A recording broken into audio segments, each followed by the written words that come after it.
nou gelees het, het u gesien wat het God gesê? Hy sit hulle uit die tuin van Eden uit, want hy is bang, hulle gaan ook van die boom van die lewe eet. En dan gaan hulle en ook van die boom van die lewe neem en eet en lewe in ewigheid. En die Here het dit bewaar met 'n swaard wat vlam en flikker om die toegang tot die boom van die lewe te bewaak. En omdat Eva geëet het van die boom van kennis, dis hoekom ons tot sterwe kom. En daar is 'n boom wat vrugte dra, wat lewe gee, wat jou kan lewe gee, laat jy lewe vir ewig.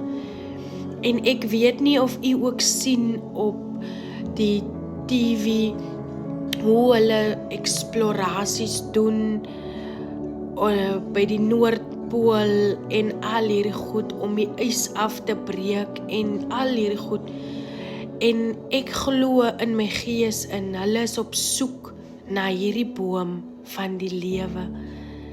Die scientist is op soek na hierdie boom van die lewe. Maar soos u sien, het God dit bewaak en God het dit bewaar. En vir al hierdie jare wat ons op hierdie aarde is, het nog niemand hierdie boom van die lewe ontdek nie. Hulle sê dit nie noodwendig vir ons dat hulle op soek is na dit nie. Maar ek glo soos hulle soek na die Garden of Eden op die dokumentary soos ons dit sien, glo ek is hulle op soek na dit. Maar ek glo dat God dit bewaar met alles binne in hom. Want soos u sal ook saam met my lees en sien in Openbaring, alleen is dit wanneer Jesus terugkom, wanneer ons eers sal 'n nuwe kleed kry en dan saam met hom vir ewig sal lewe en saam met hom in sy paleis dien en met hom wees. Hierdie is my seentjie, sy naam is Elijah en hy geniet verskriklik as ek bid en God se woord deel en vir hulle vertel wat die Here vir ons doen. Ek gaan ook eendag sy deel sy testimony.